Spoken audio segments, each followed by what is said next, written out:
notice that the window falls in about 7 inches, and that's the venting feature. For Europeans, this is how you open a window. In America, yes, we like to feel like we have to have the whole thing exposed, but this is actually a really good performer for venting. We're back at the Ranch Remodel here, and what are we going to talk about today? Well, one of the biggest aspects of this design, it's the windows and doors, right? Look at this baby, right? What a beautiful window. Look what I brought. Nothing more dangerous than an architect with a tape measure. Let's take a look at this. What are we talking here? We're talking 13 feet of window. We're talking 6 foot tall window. That's 6 by 13 foot. One window. These are Schuco windows. They're a UPVC. Although they look like wood, that's a foil that's applied at the factory to make it look like wood, obviously. These are picture window. It's flanked by 2 tilt-turn windows. You come over here, we can talk about the actual operation. So obviously locked, closed. If I turn the handle all the way up, notice that the window falls in about 7 inches, and that's the venting feature. For Europeans, this is how you open a window. In America, yes, we like to feel like we have to have the whole thing exposed, but this is actually a really good performer for venting. Should you want to clean the window or open it, you have the ability to close it, turn that 90 degrees, the hardware switches, and it becomes a turn. All right, so that's the tilt-turn option. They flank a fixed piece. Notice this thing's built like a bank vault, right? We got a series of gaskets here. We have a series of 2 gaskets here that seal it up.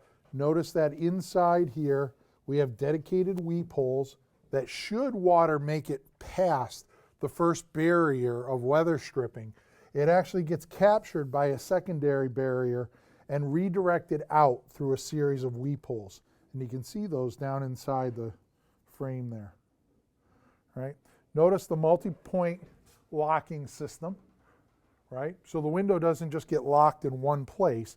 It actually gets locked in a series of places, right, as we go around the window.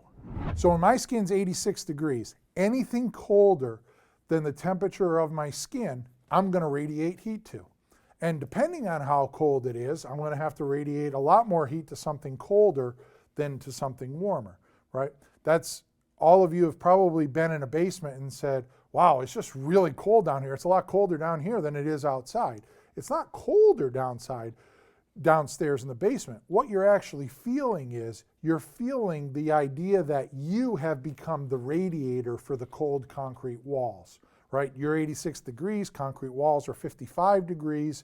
You now have become the radiator that the concrete walls sitting there basically throwing its hands up against you saying, warm me up. And what you're feeling in what we think is coldness or draft is you're actually feeling that heat leaving your body to try and attempt to heat up that cold concrete wall.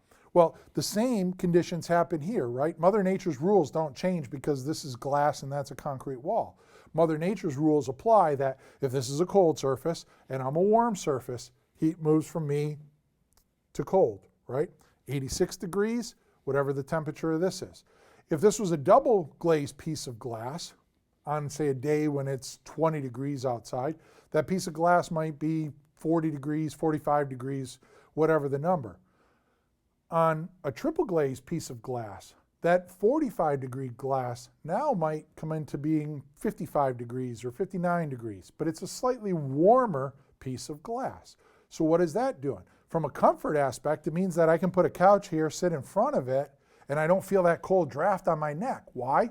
Because the glass is warmer as a triple glazed unit than it is as a double glazed unit. So here we are, we're back at the drafting table. We just talked about the windows, the lift and slide door. We're talking about some interior doors, window trim, and how we take those magnificent windows and kind of complete the picture, right? So here's a couple interior elevations with the help of Big Red. Let's take a look at the windows first. We're going with a pretty simple kind of contemporary modern feel to the windows. We have a 1x4 square stock here.